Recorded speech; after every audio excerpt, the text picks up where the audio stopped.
Ici, le bouton bleu, on a trois modes, soit le mode à off, comme ce qui est présentement, un premier mode que l'on verra plus tard, et un second mode, ce qu'on va utiliser ici, qui nous permet d'aller chercher un signal externe. Donc, maintenant, je vais faire jouer mon onde, soit ma voix, comme ça, en loop. J'active mon MIDI, c'est-à-dire ma piste MIDI qui est en rapport au Minimoog. Et maintenant, puisque j'ai donné un peu de gain ici et que j'ai bien ouvert mon bouton bleu concernant le signal externe, au moment où je vais appuyer sur une touche, on va entendre ma voix simplement. Je vais ouvrir la fréquence de coupure, voilà. Donc, voyez-vous, évidemment, on peut donner du gain à notre signal audio externe, soit en l'occurrence ma voix. Et ici, on a un bouton, enfin, pas un bouton, mais un signal overload. Ça veut dire que le signal externe est peut-être un peu trop fort.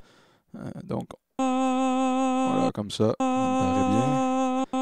Eh bien, ce que ça permet de faire, c'est de mixer le signal externe, soit ma voix, avec les propres oscillateurs du Minimoog. Par exemple, je vais activer l'oscillateur 1, je vais lui donner du volume.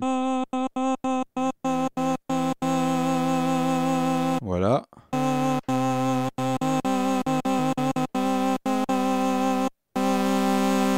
Et évidemment, le filtre vient filtrer autant les oscillateurs du Minimoog que le signal externe, évidemment.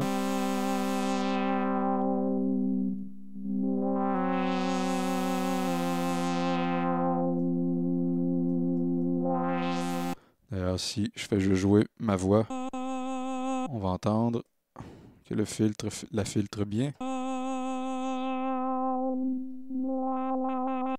Voilà, donc c'est une possibilité. Voyons une deuxième maintenant, sans plus tarder. Je vais ouvrir une autre session pour ce faire. Maintenant, plutôt que d'utiliser un signal audio externe comme une voix ou une wave, je vais utiliser carrément un autre synthétiseur, soit le MS-20 tiré du Korg Legacy MS-20, enfin le MS-20 du Korg Legacy Collection. Donc voilà ce synthé.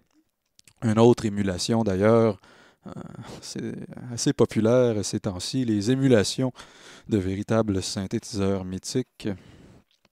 Donc voilà, j'ai inséré un Korg Legacy dans mes VST instruments ici. Voilà. Ensuite, j'ai inséré une piste MIDI que j'ai assignée au MS-20 ici.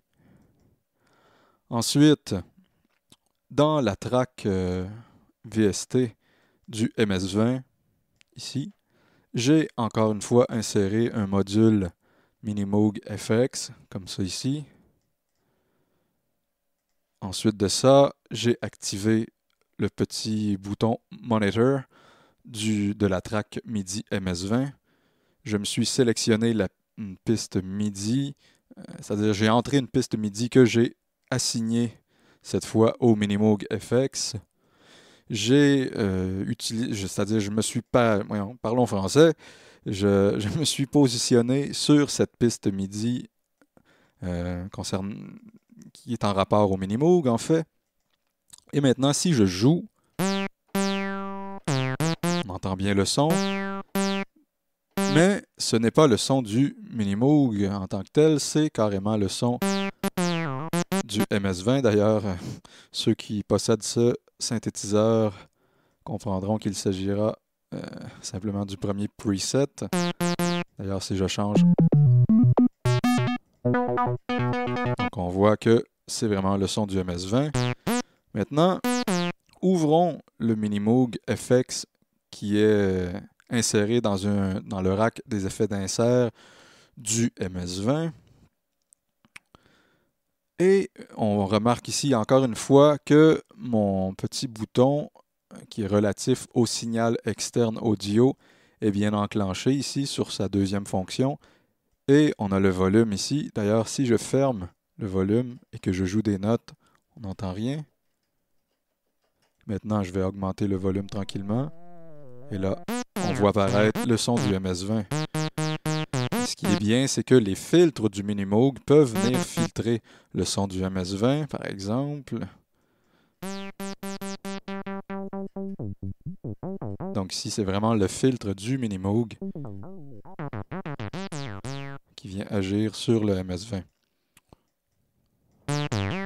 Eh bien, aussi, encore une fois, on peut mixer les oscillateurs du Minimoog avec le MS-20.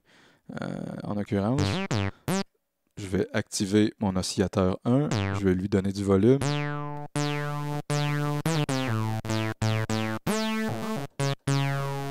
Donc ici, on a un oscillateur du Minimoog. On peut même en mettre deux. Allons, soyons fous.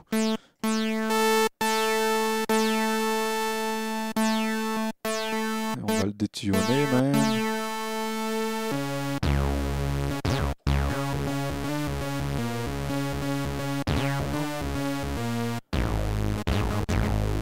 Assez sauvage.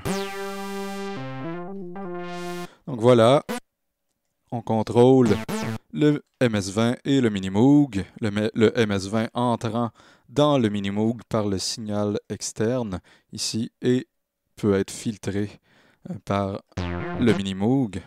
Et même l'enveloppe d'amplitude du Minimoog va avoir aussi un impact sur le son du MS-20.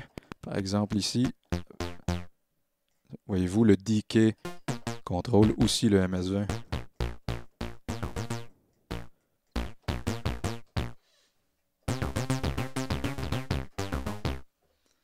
Donc voilà.